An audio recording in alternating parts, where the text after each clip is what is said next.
Primera carta a los Corintios. Capítulo 1.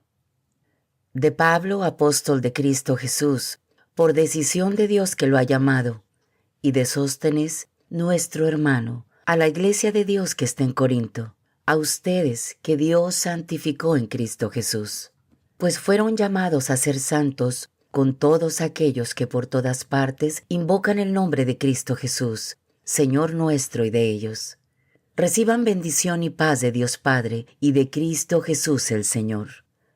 Doy gracias sin cesar a mi Dios por ustedes y por la gracia de Dios que les ha sido otorgada en Cristo Jesús. Pues en Él han llegado a ser ricos de mil maneras, recibiendo todos los dones de palabra y de conocimiento a medida que se afianzaba entre ustedes el mensaje de Cristo. No les falta ningún don espiritual, y solo esperan que Cristo Jesús, nuestro Señor, nos sea manifestado. Él los mantendrá firmes hasta el fin, para que estén sin tacha el día en que venga Cristo Jesús, nuestro Señor. Dios es fiel, el que los ha llamado a esta comunión con su Hijo Jesucristo, nuestro Señor. Divisiones entre los creyentes. Les ruego, hermanos, en nombre de Cristo Jesús, nuestro Señor, que se pongan todos de acuerdo y terminen con las divisiones, que se encuentren en un mismo modo de pensar y los mismos criterios. Personas de la casa de Cloé me han hablado de que hay rivalidades entre ustedes. Puedo usar esta palabra, ya que uno dice, yo soy de Pablo, y otro, yo soy de Apolo, o yo soy de Cefas, o yo soy de Cristo. ¿Quieren dividir a Cristo? ¿Acaso fue Pablo crucificado por ustedes? ¿O fueron bautizados en el nombre de Pablo? Doy gracias a Dios de no haber bautizado a ninguno de ustedes, a excepción de Crispo y Gayo, pues así nadie podrá decir que fue bautizado en mi nombre. Perdón, también bauticé a la familia de Estéfanas. Fuera de estos, no recuerdo haber bautizado a ningún otro. La locura de la cruz. De todas maneras, no me envió Cristo a bautizar, sino a proclamar el Evangelio, y no con discursos sofisticados, no sea que borremos la cruz del Mesías. Bien es cierto que el lenguaje de la cruz resulta una locura para los que se pierden, pero para los que se salvan, para nosotros, es poder de Dios.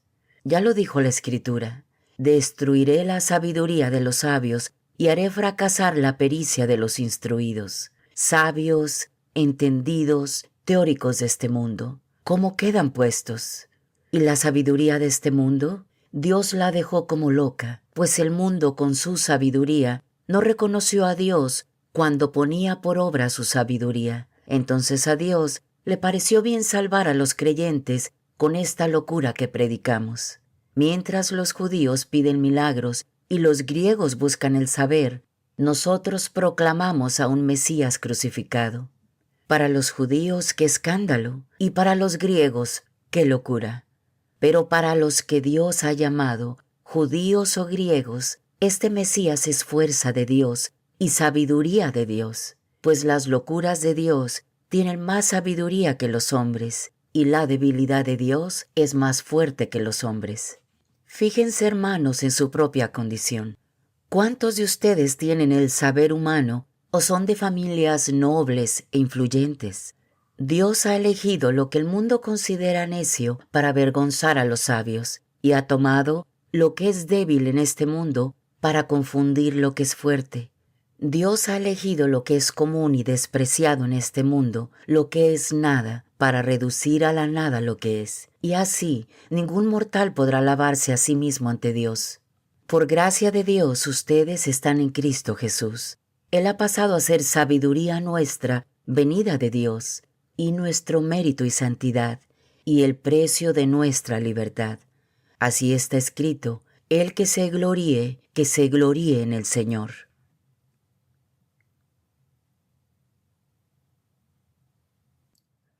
Capítulo 2.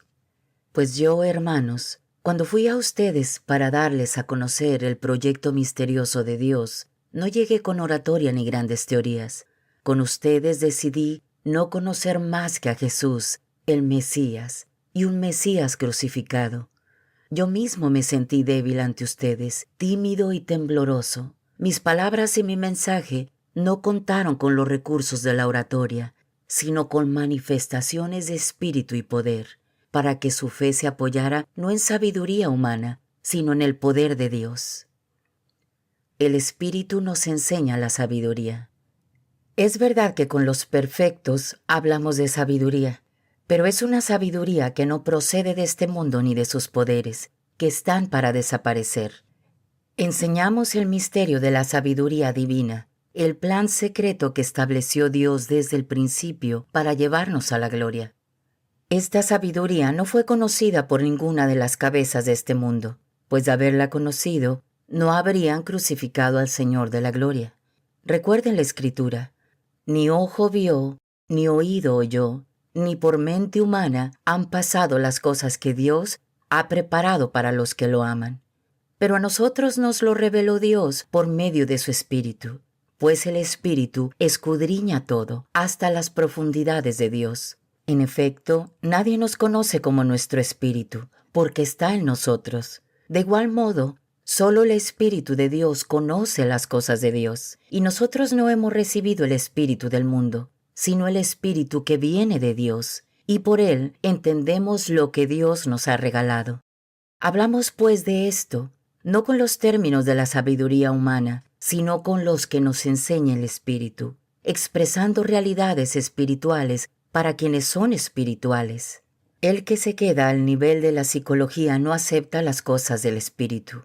Para él son tonterías y no las puede apreciar porque se necesita una experiencia espiritual. En cambio, el hombre espiritual lo juzga todo y a él nadie lo puede juzgar. ¿Quién ha conocido la forma de pensar del Señor y puede aconsejarle?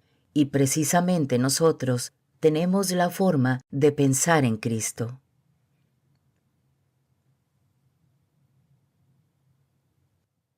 Capítulo 3. Hay muchos trabajadores, pero la construcción es una sola. Yo, hermanos, no pude hablarles como a personas espirituales, sino como a personas carnales, como a niños en Cristo.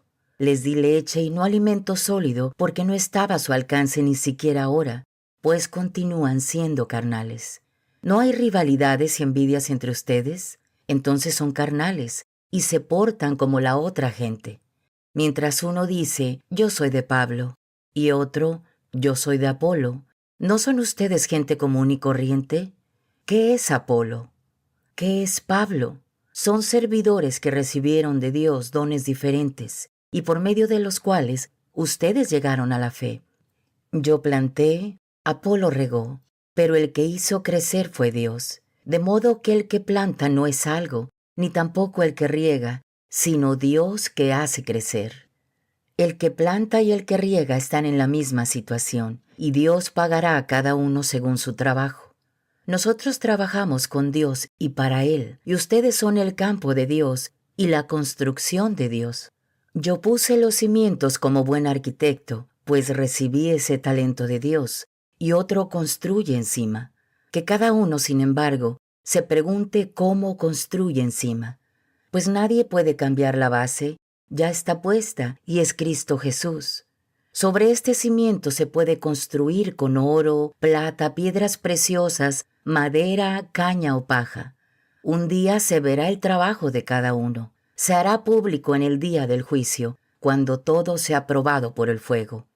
El fuego, pues, probará la obra de cada uno. Si lo que has construido resiste al fuego, serás premiado.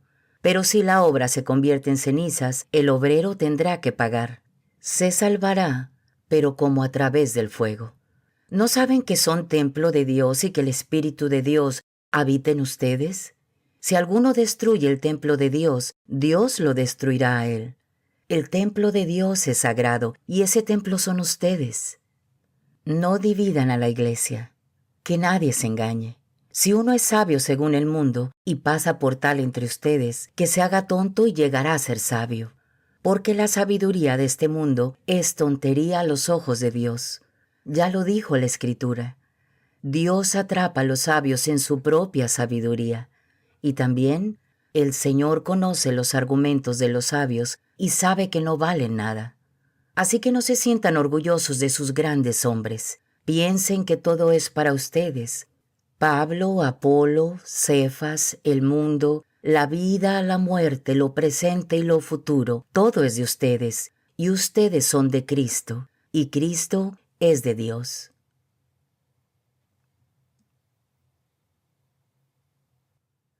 Capítulo 4. Vean pues en nosotros a servidores de Cristo y a administradores de las obras misteriosas de Dios. Si somos administradores, se nos exigirá ser fieles.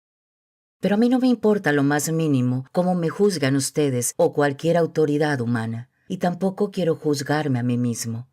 A pesar de que no veo nada que reprocharme, eso no basta para justificarme. El Señor me juzgará. Por lo tanto, no juzguen antes de tiempo. Esperen que venga el Señor. Él sacará a la luz lo que ocultaban las tinieblas y pondrá en evidencia las intenciones secretas. Entonces cada uno recibirá de Dios la alabanza que se merece. Con estas comparaciones, hermanos, me refería a Apolo y a mí. Aprendan a no valerse de uno a costa del otro para engreírse. ¿Será necesario que se fijen en ti? ¿Qué tienes que no haya recibido? Y si lo has recibido, ¿por qué te alabas a ti mismo como si no lo hubieras recibido? Cristianos cómodos y apóstoles perseguidos. Pero ¿qué hacer? Ustedes ya son ricos, están satisfechos y se sienten reyes sin nosotros. Ojalá fueran reyes. Así nos darían un asiento a su lado, porque me parece que a nosotros, los apóstoles, Dios nos ha colocado en el último lugar, como condenados a muerte. Somos un espectáculo divertido para el mundo, para los ángeles y para los hombres. Nosotros somos unos locos por Cristo. Ustedes tienen la sabiduría cristiana. Nosotros somos débiles y ustedes fuertes. Ustedes son gente considerada y nosotros despreciados. Hasta el presente pasamos hambre, sed, frío. Somos abofeteados y nos mandan a otra parte. Nos cansamos trabajando con nuestras manos. Si nos insultan, bendecimos. Nos persiguen y lo soportamos todo. Nos calumnian y confortamos a los demás. Ya no somos sino la basura del mundo, el desecho de todos. No les escribo esto para avergonzarlos, sino para amonestarlos como a hijos muy queridos. Pues aunque tuvieran 10,000 instructores de vida cristiana, no pueden tener muchos padres, y he sido yo quien les transmitió la vida en Cristo Jesús por medio del Evangelio. Por lo tanto les digo, sigan mi ejemplo. Con este fin les envío a Timoteo, mi querido hijo, hombre digno de confianza en el Señor. Él les recordará mis normas de vida cristiana, las mismas que enseño por todas partes y en todas las iglesias. A algunos de ustedes se les hinchó la cabeza pensando que yo no iría a visitarlos, pero iré pronto, si el Señor quiere, y veré no lo que dicen esos orgullosos, sino de qué son capaces, porque el reino de Dios no es cuestión de palabras, sino de poder. ¿Qué prefieren? ¿Que vaya con un palo o con amor y amabilidad?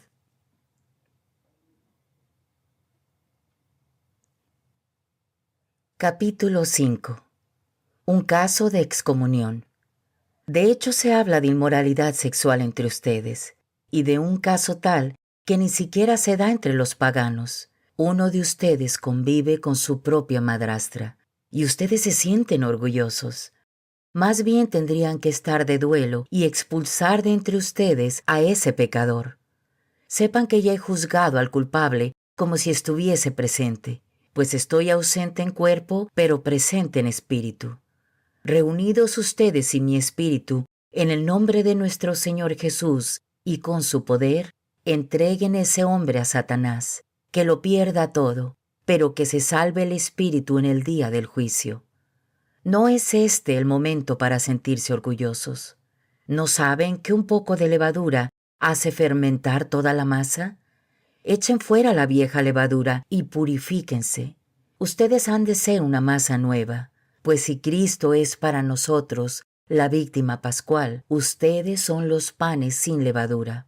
Entonces basta ya de vieja levadura, la levadura del mal y del vicio, y celebren la fiesta con el pan sin levadura, que es pureza y sinceridad.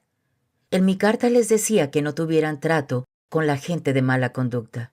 Por supuesto que no me refería a los no cristianos que practican el libertinaje sexual, a los que quieren tener siempre más, a los que se aprovechan de los demás, o a los que adoran a los ídolos.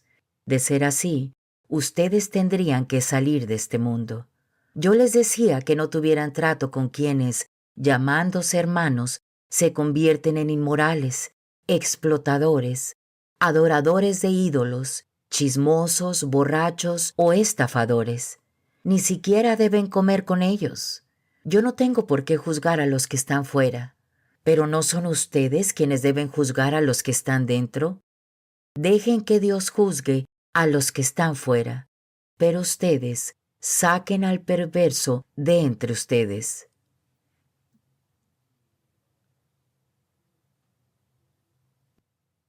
Capítulo 6. No lleven a los tribunales a sus hermanos en la fe. Cuando alguien de ustedes tiene un conflicto con otro hermano, ¿cómo se atreve a ir ante jueces paganos antes de someter el caso a miembros de la iglesia? ¿No saben que un día nosotros, los santos, juzgaremos al mundo? Y si a ustedes les corresponde juzgar al mundo, ¿serán incapaces de juzgar asuntos tan pequeños? ¿No saben que juzgaremos a los ángeles? ¿Y por qué no entonces los problemas de cada día? Pongan de jueces para esto a los más tontos de la comunidad. ¡Qué vergüenza! Así que entre ustedes no hay ni un solo entendido que pueda ser de árbitro entre hermanos. Pero no, un hermano demanda a otro hermano y lleva la causa ante paganos. De todos modos, ya es una desgracia que haya entre ustedes pleitos, pero ¿por qué no mejor soportar la injusticia? ¿Por qué no aceptar perder algo? Al contrario, son ustedes que cometen injusticias y perjudican a otros que además son hermanos. ¿No saben acaso que los injustos no heredarán el reino de Dios?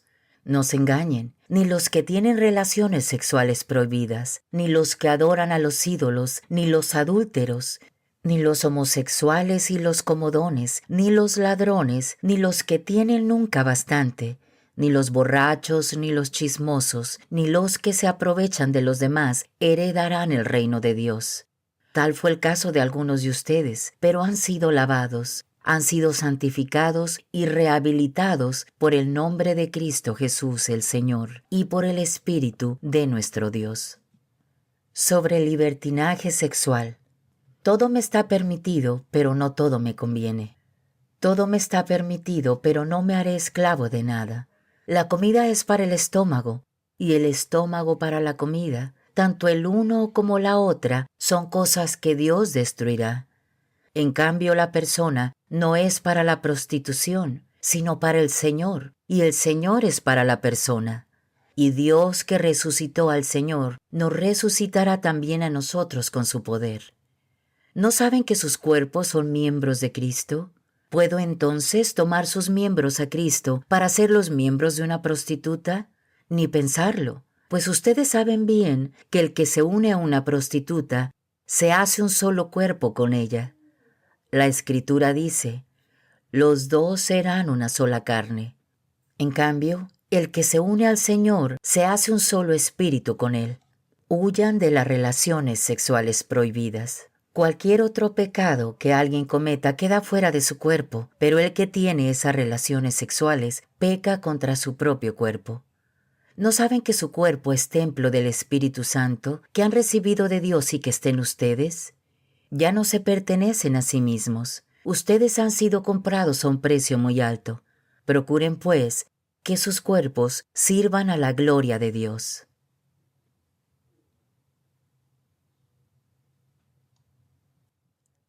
Capítulo 7. La continencia en el matrimonio. Ustedes me han escrito sobre varios puntos. Es cosa buena que un hombre no toque mujer alguna, pero no ignoren la tiranía del sexo. Por eso, que cada hombre tenga su esposa y cada mujer su marido. El marido cumpla con sus deberes de esposo y lo mismo la esposa. La esposa no dispone de su cuerpo, sino el marido. Igualmente el marido no dispone de su cuerpo sino la esposa. No se nieguen ese derecho el uno al otro, a no ser que lo decidan juntos y por cierto tiempo con el fin de dedicarse más a la oración. Después vuelvan a estar juntos, no sea que caigan en las trampas de Satanás por no saberse dominar.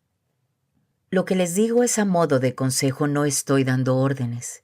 Me gustaría que todos fueran como yo, pero cada uno recibe de Dios su propia gracia, unos de una manera y otros de otra. A los solteros y a las viudas les digo que estaría bien que se quedaran como yo. Pero si no logran contenerse, que se casen, pues más vale casarse que estar quemándose por dentro. Matrimonio y divorcio. En cuanto a los casados, les doy esta orden, que no es mía sino del Señor, que la mujer no se separe de su marido, y si se ha separado de él, que no se vuelva a casar o que haga las paces con su marido, y que tampoco el marido despida a su mujer.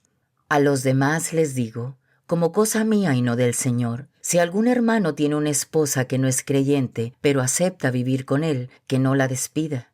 Del mismo modo, si una mujer tiene un esposo que no es creyente, pero acepta vivir con ella, que no se divorcie. Pues el esposo no creyente es santificado mediante su esposa, y la esposa no creyente es santificada mediante su marido cristiano. De no ser así, también sus hijos estarían lejos de Dios, mientras que en realidad ya han sido consagrados. Si el esposo o la esposa no creyente se quiere separar, que se separe. En este caso, el esposo o la esposa creyente no están esclavizados, pues el Señor nos ha llamado a vivir en paz. ¿Estás segura tu mujer de que vas a salvar a tu esposo? ¿Y tú, marido, estás seguro de que podrás salvar a tu esposa? Fuera de este caso, que cada uno siga en la condición en que lo puso el Señor, en la situación en que lo encontró la llamada de Dios. Esta es la regla que doy en todas las iglesias. ¿Estabas circuncidado cuando fuiste llamado? No lo disimules. ¿No eras judío? No debes circuncidarte por el hecho de haber sido llamado, porque lo que importa no es el haber sido circuncidado o no, sino el observar los mandamientos de Dios.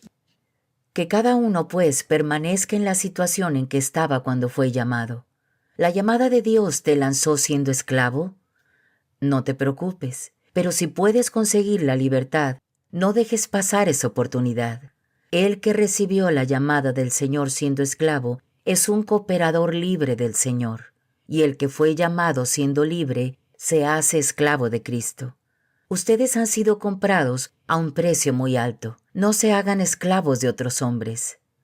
Por lo tanto, hermanos, que cada uno viva para Dios en el mismo estado en que se encontraba al ser llamado. Matrimonio y virginidad. Respecto a los que se mantienen vírgenes, no tengo mandato alguno del Señor, pero los consejos que les doy son los de un hombre a quien el Señor en su bondad ha hecho digno de crédito. Yo pienso que esa es una decisión buena. En vista de las dificultades presentes, creo que es bueno vivir así. ¿Tienes obligaciones con una mujer? No intentes liberarte. ¿No tienes obligaciones con una mujer? No busques esposa. Si te casas, no cometes pecado, y tampoco comete pecado la joven que se casa. Pero la condición humana les traerá conflictos que yo no quisiera para ustedes. Esto quiero decirles, hermanos, el tiempo se ha acortado. En adelante, los que tienen esposa deben vivir como si no la tuvieran, los que lloran como si no lloraran, los que están alegres como si no lo estuvieran, los que compran como si no hubieran adquirido nada, y los que gozan la vida presente como si no la gozaran. Piensen que todo lo actual está pasando. Yo quisiera verlos libres de preocupaciones. El que no se ha casado se preocupa de las cosas del Señor y de cómo agradarle. No así el que se ha casado, pues se preocupa de las cosas del mundo y de cómo agradar a su esposa y está dividido. De igual manera la mujer soltera y la virgen se preocupan del servicio del Señor y de ser santas en su cuerpo y en su espíritu. Mientras que la casada se preocupa de las cosas del mundo y de agradar a su esposo. Al decirles esto no quiero ponerles trampas, se lo digo para su bien, con miras a una vida más noble en la que estén enteramente unidos al Señor. Si uno se siente intranquilo por su hija, que está ya entrando en años, y si piensa que es mejor casarla, haga lo que le parezca, pues no comete pecado. Que la case. pero puede ser que otro se mantenga firme y decida con toda libertad y lucidez de guardar la Virgen. Este obra mejor. Así pues, el que la casa obra bien y el que no la casa obra mejor.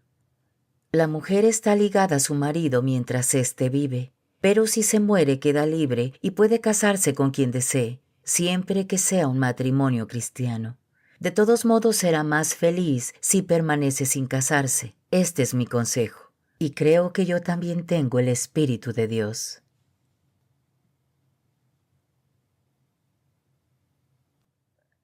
Capítulo 8. ¿Se puede participar en los sacrificios paganos? Hablemos de la carne sacrificada a los ídolos.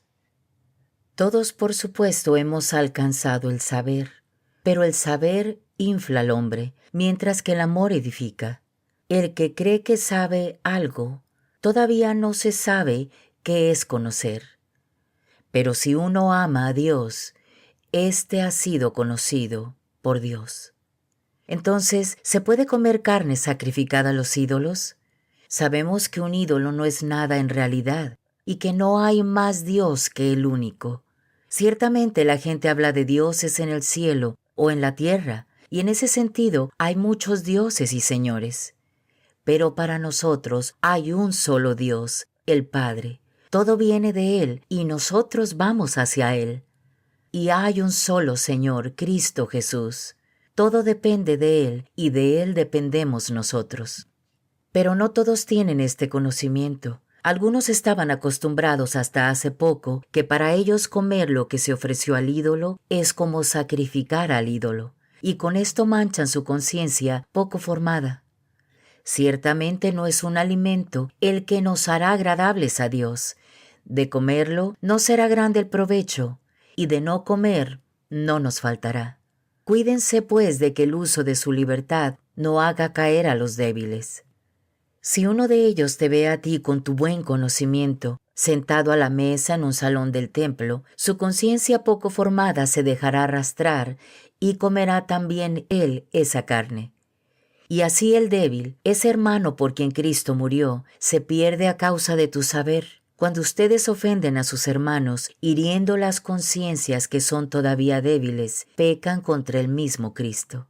Por lo tanto, si algún alimento ha de llevar el pecado a mi hermano, mejor no como nunca más carne para no hacer caer a mi hermano.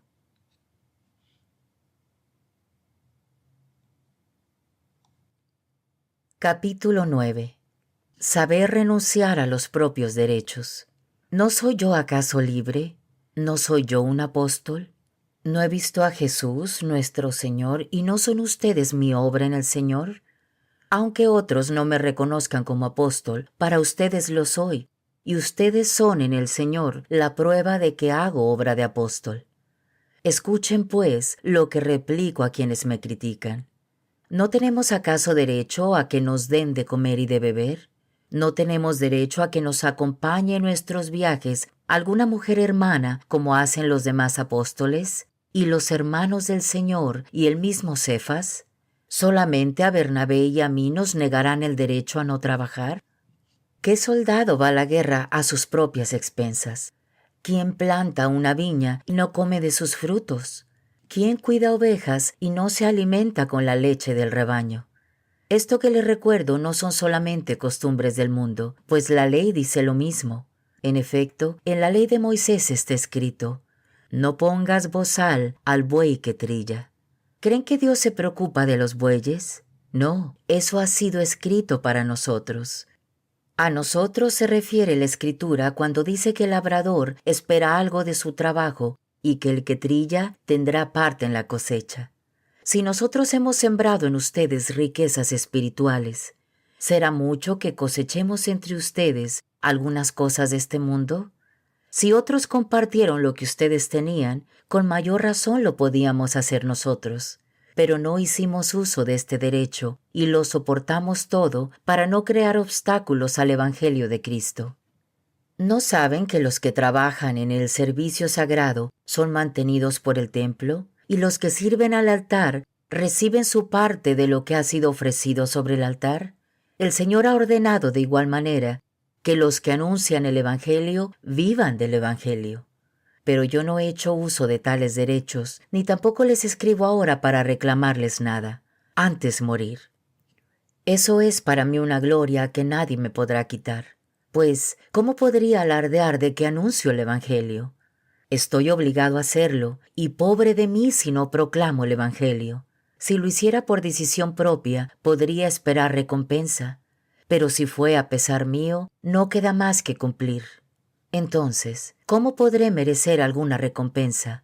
Dando el Evangelio gratuitamente y sin hacer valer mis derechos de evangelizador. Asimismo, sintiéndome libre respecto a todos, me he hecho esclavo de todos con el fin de ganar esa muchedumbre. Me he hecho judío con los judíos para ganar a los judíos. ¿Estaban sometidos a la ley? Pues yo también me sometí a la ley, aunque estoy libre de ella, con el fin de ganar a los que se someten a la ley. Con los que no estaban sujetos a la ley, me comporté como quien no tiene ley. En realidad no estoy sin ley con respecto a Dios, pues Cristo es mi ley. Pero yo quería ganar a los que eran ajenos a la ley. Compartí la debilidad de los inseguros para ganar a los inseguros. Me he hecho todo para todos con el fin de salvar por todos los medios a algunos. Y todo lo hago por el Evangelio, porque quiero tener también mi parte en él. La fe exige sacrificios. ¿No han aprendido nada en el estadio? Muchos corren, pero uno solo gana el premio. Corran pues de tal modo que lo consigan. En cualquier competición los atletas se someten a una preparación muy rigurosa, y todo para lograr una corona que se marchita, mientras que la nuestra no se marchita. Así que no quiero correr sin preocupación, ni boxear dando golpes al aire. Castigo mi cuerpo y lo tengo bajo control, no sea que después de predicar a otros yo me vea eliminado.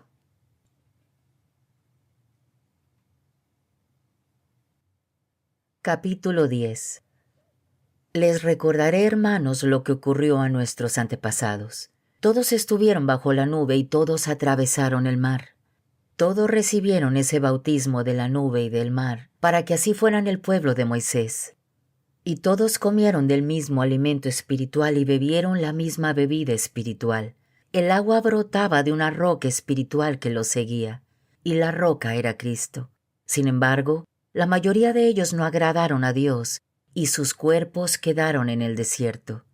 Todo esto sucedió para ejemplo nuestro, pues debemos guardarnos de los malos deseos que ellos tuvieron. No se hagan servidores de ídolos, igual que algunos de ellos. Como dice la Escritura, el pueblo se sentó a comer y a beber y se levantaron para divertirse.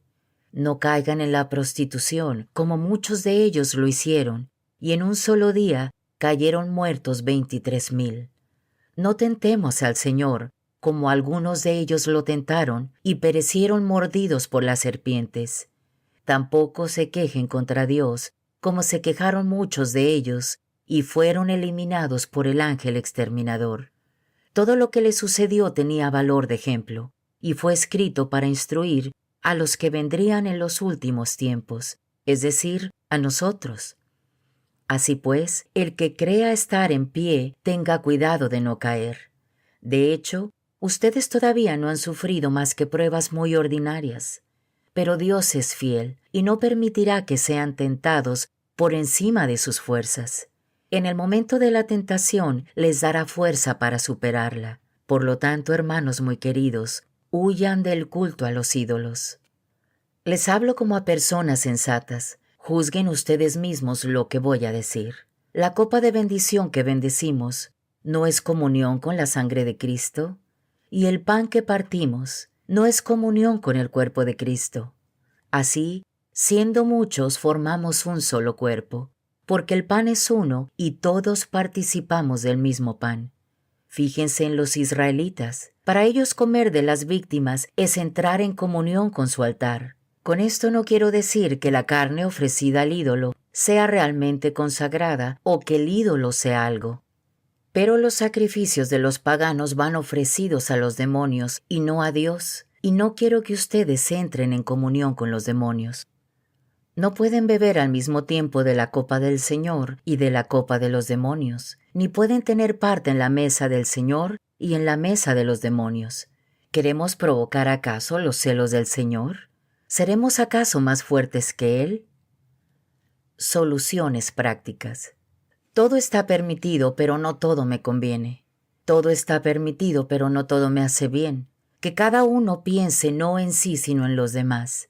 Coman, pues, todo lo que se vende en el mercado, sin plantearse problemas de conciencia, pues del Señor es la tierra y todo lo que contiene.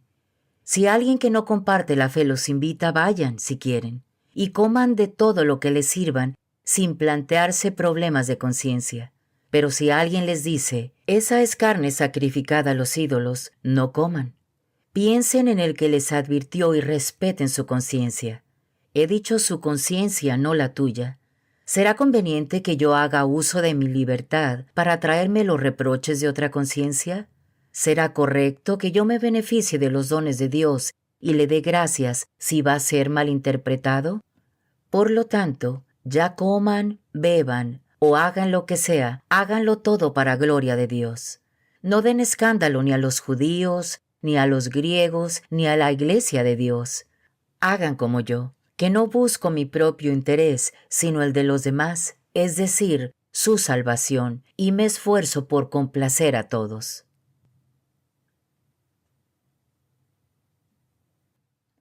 Capítulo 11. Sigan mi ejemplo como yo sigo el de Cristo.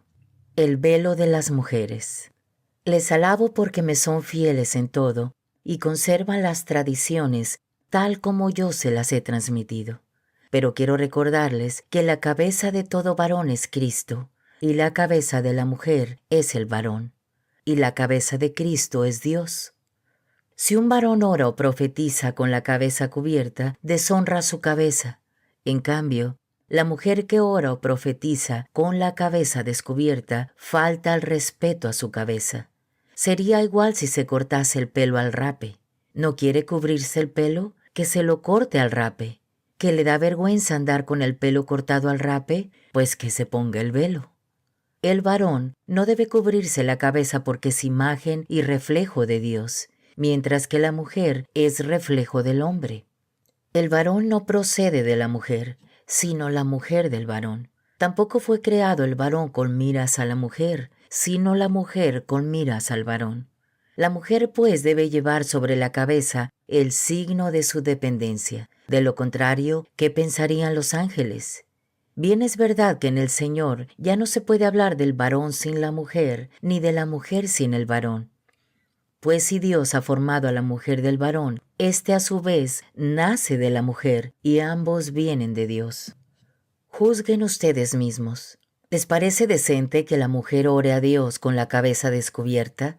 El sentido común nos enseña que es vergonzoso para el hombre llevar el pelo largo, mientras que la mujer se siente orgullosa de su cabellera. Precisamente la usa a modo de velo. De todas maneras, si alguien desea discutir, sepa que esa no es nuestra costumbre, ni tampoco lo es en las iglesias de Dios. La cena del Señor. Siguiendo con mis advertencias, no los puedo alabar por sus reuniones, pues son más para mal que para bien. En primer lugar, según me dicen, cuando se reúnen como iglesia, se notan divisiones entre ustedes, y en parte lo creo. Incluso tendrá que haber facciones para que así se destaquen las personas probadas. Ustedes pues se reúnen, pero ya no es comer la cena del Señor, pues cada uno empieza sin más a comer su propia comida, mientras uno pasa hambre, el otro se embriaga. ¿No tienen sus casas para comer y beber? ¿O es que desprecian a la iglesia de Dios y quieren avergonzar a los que no tienen nada? ¿Qué les diré? ¿Tendré que aprobarlos? En esto no. Yo he recibido del Señor lo que a mi vez les he transmitido. El Señor Jesús, la noche en que fue entregado, tomó pan y después de dar gracias, lo partió diciendo: Este es mi cuerpo, que es entregado por ustedes. Hagan esto en memoria mía. De igual manera, tomando la copa, después de haber cenado, dijo: Esta copa es la nueva alianza en mi sangre. Todas las veces que la beban, háganlo en memoria mía. Fíjense bien, Cada vez que comen de este pan y beben de esta copa, están proclamando la muerte del Señor hasta que venga. Por tanto, el que come el pan o bebe la copa del Señor indignamente, peca contra el cuerpo y la sangre del Señor. Cada uno pues examine su conciencia, y luego podrá comer el pan y beber de la copa. El que come y bebe indignamente, come y bebe su propia condenación por no reconocer el cuerpo. Y por esta razón, varios de ustedes están enfermos y débiles, y algunos han muerto. Si nos examináramos a nosotros mismos, no seríamos juzgados. Pero si el Señor nos juzga, nos corrige, para que no seamos condenados con este mundo. En resumen, hermanos, cuando se reúnan para la cena, espérense unos a otros. Y si alguien tiene hambre, que coma en su casa. Pero no se reúnan para ser condenados. Lo demás ya lo dispondré cuando vaya.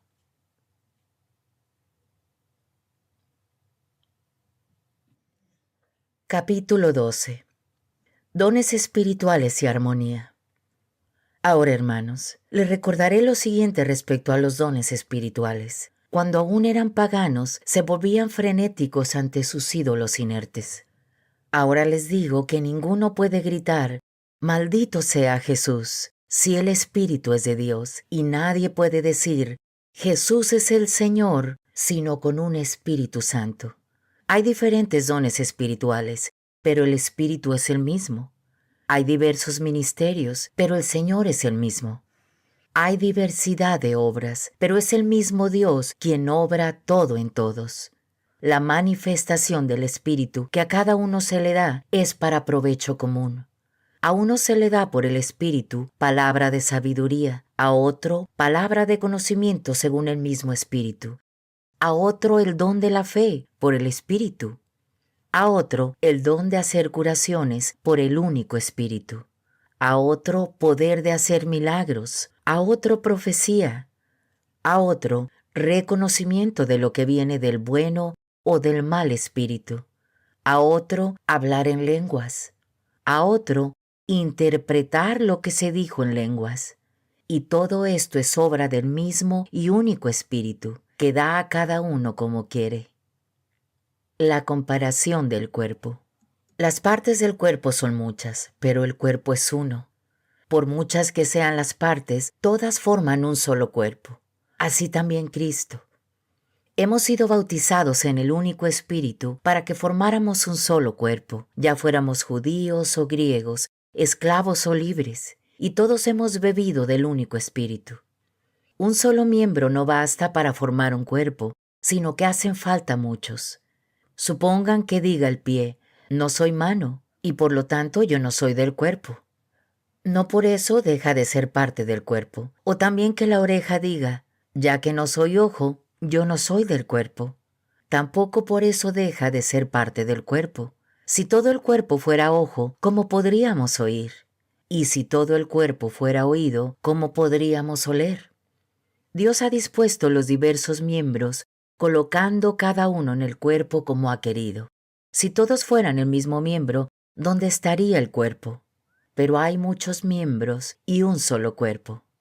El ojo no puede decir a la mano, no te necesito. Ni tampoco la cabeza decir a los pies, no los necesito. Aún más, las partes del cuerpo que parecen ser más débiles son las más necesarias, y a las que son menos honorables las tratamos con mayor respeto. Cubrimos con más cuidado las que son menos presentables, mientras que otras más nobles no lo necesitan.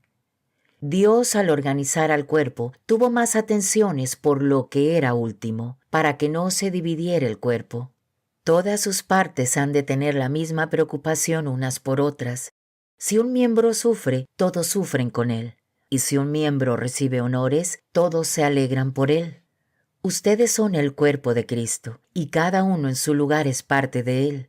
En primer lugar están los que Dios hizo apóstoles en la iglesia, en segundo lugar los profetas, en tercer lugar los maestros, y después vienen los milagros, luego el don de curaciones, la asistencia material, la administración en la iglesia y los diversos dones de lenguas. ¿Acaso son todos apóstoles? ¿Son todos profetas? ¿Son todos maestros? ¿Pueden todos hacer milagros, curar enfermos, hablar lenguas o explicar lo que se dijo en lenguas? Ustedes con todo aspiren a los carismas más elevados, y yo quisiera mostrarles un camino que los supera a todos.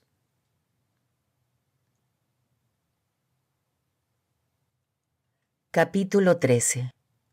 No hay nada más perfecto que el amor. Aunque hablara todas las lenguas de los hombres y de los ángeles, si me falta el amor, sería como bronce que resuena o campana que retiñe. Aunque tuviera el don de profecía y descubriera todos los misterios y la ciencia entera, aunque tuviera tanta fe como para trasladar montes, si me falta el amor, nada soy. Aunque repartiera todo lo que poseo e incluso sacrificara mi cuerpo, pero gloriarme, si no tengo amor, de nada me sirve. El amor es paciente y muestra comprensión. El amor no tiene celos, no aparenta ni se infla, no actúa con bajeza ni busca su propio interés. No se deja llevar por la ira y olvida lo malo. No se alegra de lo injusto, sino que se goza en la verdad. Perdura a pesar de todo, lo cree todo, lo espera todo y lo soporta todo. El amor nunca pasará.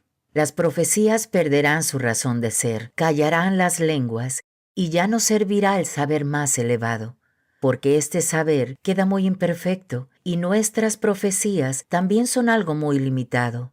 Y cuando llegue lo perfecto, lo que es limitado desaparecerá. Cuando era niño hablaba como niño, pensaba y razonaba como niño. Pero cuando me hice hombre, dejé de lado las cosas de niño. Así también, en el momento presente, vemos las cosas como en un espejo, confusamente, pero entonces las veremos cara a cara. Ahora conozco en parte, pero entonces conoceré como soy conocido. Ahora pues, son válidas la fe, la esperanza y el amor, las tres, pero la mayor de estas tres es el amor.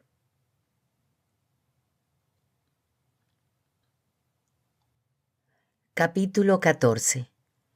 ¿Cómo usar los dones espirituales? Busquen el amor y aspiren a los dones espirituales, especialmente al don de profecía. El que habla en lenguas habla a Dios, pero no a los hombres, pues nadie le entiende cuando habla en espíritu y dice cosas misteriosas. El que profetiza, en cambio, da a los demás firmeza, aliento y consuelo. El que habla en lenguas se fortalece a sí mismo, mientras que el profeta edifica a la iglesia. Me alegraría que todos ustedes hablaran en lenguas, pero más me gustaría que todos fueran profetas. Es mucho mejor tener profetas que quien hable en lenguas, a no ser que haya quien las interprete y así toda la iglesia saque provecho. Supongan, hermanos, que yo vaya donde ustedes hablando en lenguas. ¿De qué les serviría si no les llevase alguna revelación, conocimiento, profecía o enseñanza? Tomen un instrumento musical, ya sea una flauta o el arpa. Si no doy las notas con sus intervalos, ¿quién reconocerá la melodía que estoy tocando? Y si el toque de la trompeta no se parece a nada, ¿quién correrá a su puesto de combate? Lo mismo ocurre con ustedes y sus lenguas. ¿Quién sabrá lo que han dicho si no hay palabras que se entiendan? Habrá sido como hablar al viento. Por muchos idiomas que haya en el mundo, cada uno tiene sus palabras, pero si yo no reconozco el significado de las palabras, seré un extranjero para el que habla, y el que habla será un extranjero para mí. Tomen esto en cuenta, y si se interesan por los dones espirituales, ansíen los que edifican la iglesia. Así no les faltará nada. El que habla en alguna lengua, pida a Dios que también la pueda interpretar. Cuando oro en lenguas, mi espíritu reza, pero mi entendimiento queda inactivo. ¿Estará bien esto? Debo rezar con mi espíritu, pero también con mi mente. Cantaré alabanzas con el espíritu, pero también con la mente. Si alabas a Dios solo con el espíritu, ¿qué hará el que se conforma con escuchar? ¿Acaso podrá añadir amén a tu acción de gracias? Pues no sabe lo que has dicho. Tu acción de gracias habrá sido maravillosa, pero a él no le ayuda en nada. Doy gracias a Dios porque hablo en lenguas más que todos ustedes. Pero cuando me encuentro en la asamblea, prefiero decir 5 palabras mías que sean entendidas y ayuden a los demás antes que 10,000 en lenguas. Hermanos, no sean niños en su modo de pensar, sean como niños en el camino del mal, pero adultos en su modo de pensar. Dios dice en la ley: hablaré a este pueblo en lenguas extrañas y por boca de extranjeros, pero ni así me escucharán. Entiendan, pues, que hablar en lenguas es una señal para quienes no creen, pero no para los creyentes. En cambio, la profecía es para los creyentes, no para los que no creen. Con todo, supongan que la iglesia entera estuviera reunida y todos hablasen en lenguas y entran algunas personas no preparadas o que todavía no creen. ¿Qué dirían? ¿Que todos están locos? Por el contrario, supongan que todos están profetizando y entra alguien que no cree o que no tiene preparación y todos le descubren sus errores, le dicen verdades y le hacen revelaciones. Al ver descubiertos sus secretos más íntimos, caerá de rodillas, adorará a Dios y proclamará: Dios está realmente entre ustedes. ¿Qué podemos concluir, hermanos? Cuando ustedes se reúnen, cada uno puede participar con un canto, una enseñanza, una revelación, hablando en lenguas o interpretando lo que otro dijo en lenguas, pero que todo los ayude a crecer. ¿Quieren hablar en lenguas? Que lo hagan 2 o 3 al máximo, pero con limitación de tiempo y que haya quien interprete. Si no hay nadie que pueda interpretar, que se callen en la asamblea y reserven su hablar en lenguas para sí mismos y para Dios. En cuanto a los profetas, que hablen 2 o 3, y los demás hagan un discernimiento. Si alguno de los que están sentados recibe una revelación, que se calle el que hablaba. Todos ustedes podrían profetizar, pero uno por uno, para que todos aprendan y todos sean motivados, pues los espíritus de los profetas están sometidos a los profetas. En todo caso, la obra de Dios no es confusión, sino paz, como se hace en todas las iglesias de los santos. Que las mujeres estén calladas en las asambleas, no les corresponde tomar la palabra, que estén sometidas como lo dice la ley. Y si desean saber más, que se lo pregunten en casa a su marido. Es feo que la mujer hable en la asamblea. ¿Acaso la palabra de Dios partió de ustedes? ¿O ha llegado tal vez solo a ustedes? Los que entre ustedes son considerados profetas o personas espirituales, reconocerán que lo que les escribo es mandato del Señor. Y si alguien no lo reconoce, tampoco él será reconocido. Por lo tanto, hermanos, aspiren al don de la profecía, y no impidan que se hablen lenguas, pero que todo se haga en forma digna y ordenada.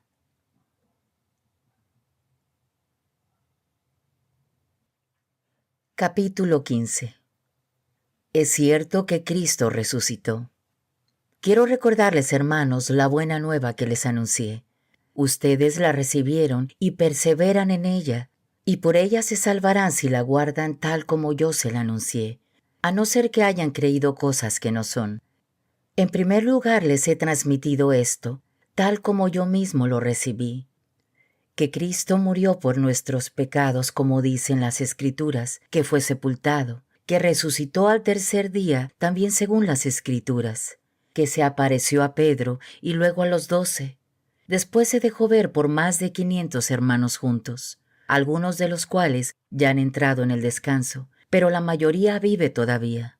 Después se le apareció a Santiago y seguidamente a todos los apóstoles. Y se me apareció también a mí, iba a decir al aborto, el último de todos, porque yo soy el último de los apóstoles y ni siquiera merezco ser llamado apóstol, pues perseguí a la iglesia de Dios. Sin embargo, por la gracia de Dios soy lo que soy, y el favor que me hizo no fue en vano. He trabajado más que todos ellos, aunque no yo, sino la gracia de Dios que está conmigo. Pues bien, esto es lo que predicamos tanto ellos como yo, y esto es lo que han creído. Ahora bien, si proclamamos un Mesías resucitado de entre los muertos, ¿cómo dicen algunos ahí que no hay resurrección de los muertos? Si los muertos no resucitan, tampoco Cristo resucitó. Y si Cristo no resucitó, nuestra predicación no tiene contenido, como tampoco la fe de ustedes. Con eso pasamos a ser falsos testigos de Dios, pues afirmamos que Dios resucitó a Cristo, siendo así que no lo resucitó, si es cierto que los muertos no resucitan. Pues si los muertos no resucitan, tampoco Cristo pudo resucitar. Y si Cristo no resucitó, de nada les sirve su fe. Ustedes siguen en sus pecados. Y para decirlo sin rodeos, los que se durmieron en Cristo están totalmente perdidos. Si nuestra esperanza en Cristo se termina con la vida presente, somos los más infelices de todos los hombres. Cristo nos abrió el camino, pero no. Cristo resucitó de entre los muertos, siendo el primero y primicia de los que se durmieron. Un hombre trajo la muerte y un hombre también trae la resurrección de los muertos. Todos mueren por estar incluidos en Adán, y todos también recibirán la vida en Cristo. Pero se respete el lugar de cada uno. Cristo es primero, y más tarde les tocará a los suyos cuando venga a pedir cuentas. Luego llegará el fin. Cristo entregará a Dios Padre el reino después de haber desarmado todas las estructuras, autoridades y fuerzas del universo. Está dicho que debe ejercer el poder hasta que haya puesto a todos sus enemigos bajo sus pies, y el último de los enemigos sometidos será la muerte. Dios pondrá todas las cosas bajo sus pies. Todo le será sometido, pero es evidente que se excluye a aquel que le somete el universo. Y cuando al universo le quede sometido, el Hijo se someterá a aquel que le sometió todas las cosas, para que en adelante Dios sea todo en todos. Pero díganme, ¿qué buscan esos que se hacen bautizar por los que han muerto? Si los muertos de ningún modo pueden resucitar, ¿de qué sirve ese bautismo por ellos? Y nosotros mismos, ¿para qué arriesgamos continuamente la vida? Sí, hermanos, porque todos los días estoy muriendo, se lo juro por ustedes mismos, que son mi gloria en Cristo Jesús, nuestro Señor. Si no hay más que esta existencia, ¿de qué me sirve haber luchado contra leones en Éfeso? Si los muertos no resucitan, comamos y bebamos que mañana moriremos. No se dejen engañar. Las doctrinas malas corrompen las buenas conductas. Despiértense y no pequen. De conocimiento de Dios, algunos de ustedes no tienen nada. Se lo digo para su vergüenza. ¿Con qué cuerpo vamos a resucitar? Algunos dirán, ¿cómo resurgen los muertos? ¿Con qué clase de cuerpo vuelven? Necio, lo que tú siembras debe morir para recobrar la vida. Lo que tú siembras no es el cuerpo de la futura planta, sino un grano desnudo, ya sea de trigo o de cualquier otra semilla. Dios le dará después un cuerpo según lo ha dispuesto, pues a cada semilla le da un cuerpo diferente. Hablamos de carne, pero no es siempre la misma carne. Una es la carne del hombre, otra la de los animales, otra la de las aves y otra la de los peces. Y si hablamos de cuerpos, el resplandor de los cuerpos celestes no tiene nada que ver con el de los cuerpos terrestres. También el resplandor del sol es muy diferente del resplandor de la luna y las estrellas, y el brillo de una estrella difiere del brillo de otra. Lo mismo ocurre con la resurrección de los muertos. Se siembra un cuerpo en descomposición y resucita incorruptible. Se siembra como cosa despreciable y resucita para la gloria. Se siembra un cuerpo impotente y resucita lleno de vigor. Se siembra un cuerpo animal y despierta un cuerpo espiritual. Pues si los cuerpos con vida animal son una realidad, también lo son los cuerpos espirituales. Está escrito que el primer Adán era hombre dotado de aliento y vida. El último Adán, en cambio, viene como espíritu que da vida. La vida animal es la que aparece primero y no la vida espiritual. Lo espiritual viene después. El primer hombre sacado de la tierra es terrenal, el segundo viene del cielo. Los de esta tierra son como el hombre terrenal, pero los que alcanzan el cielo son como el hombre del cielo. Y del mismo modo que ahora llevamos la imagen del hombre terrenal, llevaremos también la imagen del celestial. El día de la resurrección. Entiéndanme, hermanos, lo que es carne y sangre no puede entrar en el reino de Dios. En la vida que nunca terminará, no hay lugar para las fuerzas de descomposición. Por eso les enseño algo misterioso. Aunque no todos muramos, todos tendremos que ser transformados cuando suene la última trompeta. Será cosa de un instante, de un abrir y cerrar de ojos. Al toque de la trompeta, los muertos resucitarán como seres inmortales, y nosotros también seremos transformados. Porque es necesario que nuestro ser mortal y corruptible se revista de la vida que no conoce la muerte ni la corrupción. Cuando nuestro ser corruptible se revista de incorruptibilidad y esta vida mortal sea absorbida por la inmortal, entonces se cumplirá la palabra de la Escritura. ¡Qué victoria tan grande! La muerte ha sido devorada. ¿Dónde está, oh muerte, tu victoria? ¿Dónde está, oh muerte, tu aguijón? El aguijón de la muerte es el pecado, y la ley lo hacía más poderoso. Pero demos gracias a Dios que nos da la victoria por medio de Cristo Jesús, nuestro Señor. Así pues, hermanos míos muy amados, manténganse firmes e inconmovibles. Dedíquense a la obra del Señor en todo momento, conscientes de que con Él no será estéril su trabajo.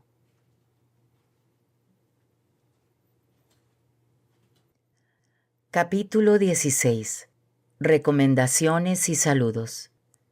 Respecto a la colecta en favor de los santos, sigan también ustedes las normas que di a las iglesias de Galacia. Cada domingo, cada uno de ustedes ponga aparte lo que pueda, y no esperen a que yo llegue para recoger las limosnas. Cuando llegue daré credenciales a los que ustedes hayan elegido para que lleven esas limosnas a Jerusalén. Y si puedo ir también yo, harán el viaje conmigo. Estaré con ustedes después de atravesar Macedonia, pues pienso ir por Macedonia. Tal vez me detenga entre ustedes algún tiempo y hasta pase ahí el invierno. Después ustedes me encaminarán a donde tenga que ir. Esta vez no quiero verles solo de pasada, pues espero quedarme algún tiempo con ustedes, si el Señor lo permite. De todos modos, me detendré en Éfeso hasta Pentecostés, pues se me ha abierto allí una puerta muy grande y con muchas esperanzas, a pesar de que los enemigos son numerosos. Si llega Timoteo, procuren que no se sienta incómodo entre ustedes. Tengan en cuenta que trabaja en la obra del Señor como yo. Que nadie pues lo menosprecie y que pueda regresar contento a mí. Yo lo estoy esperando con los hermanos. En cuanto a nuestro hermano Apolo, le he insistido mucho para que vaya donde ustedes con nuestros hermanos, pero se negó formalmente a hacerlo por ahora. Irá cuando se le presente una oportunidad. Estén alerta, manténganse firmes en la fe, sean hombres, sean fuertes, háganlo todo con amor. Hermanos, todavía una recomendación más. Como ustedes saben, Estefanás y los suyos son los primeros que se convirtieron en Acaya y se han puesto al servicio de los creyentes. Ustedes, a su vez, acepten su autoridad, así como la de cualquiera que coopere y se dedique al servicio con ellos. La visita de Estefanás, Fortunato y Acaico me ha causado mucha alegría, pues les echaba mucho de menos a todos ustedes. Han tranquilizado mi espíritu y el de ustedes. Sepan apreciar siempre a personas como estas. Los saludan las iglesias de Asia. Aquila y Prisca los saludan en el Señor, junto con la iglesia que se reúne en su casa. Los saludan todos los hermanos. Salúdense unos a otros con el beso santo. El saludo es de mi puño y letra. Pablo, maldito sea el que no ama al Señor. Maranatá, ven Señor. La gracia del Señor Jesús permanezca con ustedes. Los amo a todos en Cristo Jesús.